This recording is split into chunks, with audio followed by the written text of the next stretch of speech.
maanta waa Juun 5teeda waxay ku aadan tahay maalintii deegaanka adduunka loo asteeyay in la xuso ayay ku aadan tahay waa maalin qiimo gaar ah dunida u leh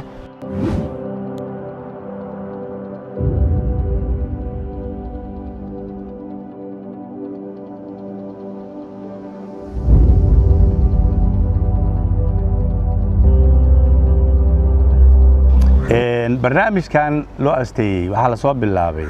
dhibaatooyinka badan ee adduunyada ka jira xagga deegaanka iyo xaalufka iyo markii la darsay ayaa la isla gartay in la sameeyo maalin u gaar ah oo la xuso arrimahan deegaanka oo dhibaatooyinka laga hortagayo sanadkii 1974 ay dawladaha ku kulansan UN-ka go'aamiyeen in maalinta Juun 5teeda sano walba la xuso arrinta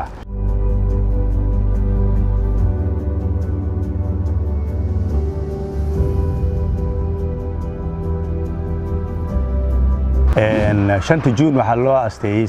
in si gaar ah diiradda loo saaro dhibaatada bacda iyo plastikada ay ku hayso deegaanka dunida iyo magaalooyinka iyo magaalo meel kastaba xuskaas oo sano walba la qabto sanadkan waxa marti gelinaya xuska ugu weyn uu ka dhici doonaa dalka Hindiya oo la isku tagi doono oo laga xusi doono arrinta laadna looga sheekeen doono dhibaatooyinka ay ku hayaan bacda siiba arrimaha deegaanka badaha iyo bariga iyo in laga hortago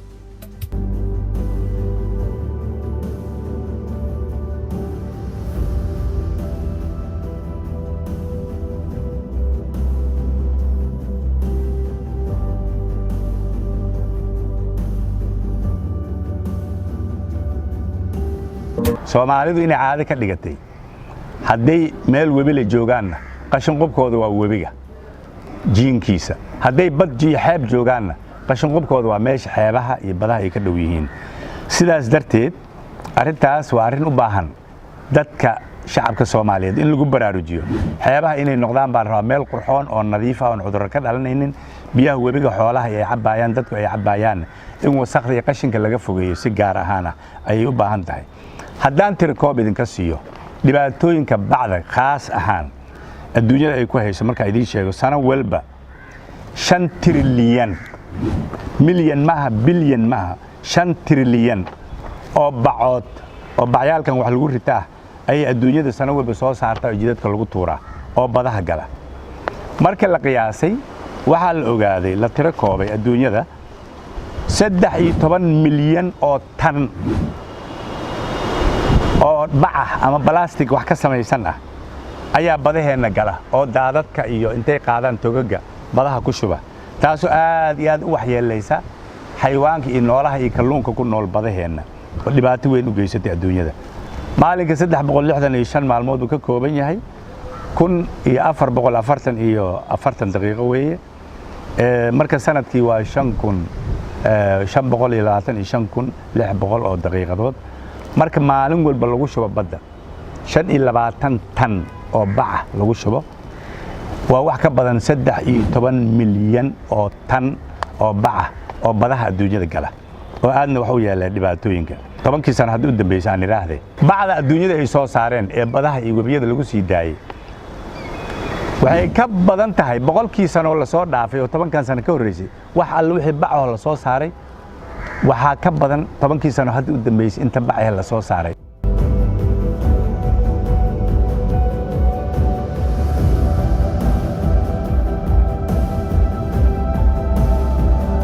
dadku waxay caanaha ka cabaan ama sharaab ka cabaan ama biyo ka cabaan oo dariiqada ku tuuran wax ka badan 1 milyan oo dhalo oo bac ah daqiiqad walba ayaa la tuuraa dadka Soomaaliyeed waxaan leeyahay ku talagal sameeysta oo qorshe sameeysta mas'uuliyad baa idinka saaran deegaanka aan ku noolnahay bad iyo bariba bacyaalka la diiday ee dhibaatada adduunka ku haya hadaan idin tuso kuwaana kamid ah taa waa bac madowda Soomaalida ay aad u taqaano oo aad islaamuhu ugu adeegtaan tan waa bac kale oo nooc kale ah oo bacda khafiifka ay yiraahdaan aad bay ugu adeegtaan halka maroo sokorta iyo lagu soo qaado saliidana marka laga furo suuqa lagu sii daayaa aakhirkana dabeeshi iyo toga qaado tan waa kamid noocyada hadda la keenay diilmahaasaa lagu qurxiyey laakiin wax lagu jeeda ma leh aakhirka badday gashaa arigeena cuno lodeena cunta waxa loo guuraan rabaa inaad intuso dadkeenna ay ku ilbaxaan la rabo waxyaalahaas ay u jeedaan dambiilahaas baa hadda lagu bedelay bacdi bac ma aha waa maro waa dambiil dhig bay leedahay hadday kaa dhammaato jeexantana aan baddi iyo webiga iyo xayawaanka waxba ka dhibaynin waxaa kale oon halkan idinku hayaa anugu aan ka guuray haddaan rabo inaan caana qaato markaan shaqada aadaayo ama sharaab inaan qaato aan rabo weelkaas furmaaya yaan ku qaataa halkaasaan ku shubtaa waxayga bac iyo dhalooyinkii la tuuraayo waxba kuma qaato raashinka qallalan oo kale haddaan rabo weelkaas furmaayaan ku qaataa oo gudihiisa haddaad fiiriso oo bir ka samaysan hadda adduunyada waa laga yimidoo dukaamo Soomaaliya ah hadda laga helaa oo Muqdisho laga helaa oo Hargeysa laga helaa oo Burca laga helaa oo meelo badan baa laga helaa oo muxuu ahay hadda keenay markaan dibadaha u baxan waa soo gataa waxa kale oo jira markaan xafiiskayga imaa aaday shaqada subaxii dhalada biyaha kaasan ku qaataa shay hal mar inta la isticmaalo la tuuray ma subax wal biyaha kaasan ku qaataa markaan shaqada aaday waa shay raagaayo oo aan maaragtay ka halaabaynin cunto kulul haddaan rabo bac kuma duubto wax kuma duubto weelashaas hadda la keenay meel walba yaala badaheennii waa u jeedaan aad bay u saqoobeen webiyadeenni waa la mid kalluunkii xayawaanadii ku noolaa badda dhibaato badan bay la kulmeen lodii arigi maalin walba plastic ay cuneen oo ay laqeen bay maaragtay u dhintaan dadka warshadaha leh marka ee bacyaalkan khafiifka ah ee noocyadii aan sheegnay sameeya adduunyada waa laga guureeyay inay u beddeshaan kuwan marooyinka ayaan hadda idin tusay inay u beddeshaan oo maalin walba isticmaal karo bil la isticmaal karo laba bil la isticmaal karo qaarkood hataa sanad aad isticmaal karto inay halka u wareegaan oo wax soo saarkoodii muddo dheer bay soo dadaaleen warshadahaas dadka iskale way ku mahadsan yihiin laakiin waxa la joogaa waqti ay guuri lahaayeen way imaan doontaa Soomaaliya iyo dawladduba in sida wadamo badan ba hadda loo mamnuucay in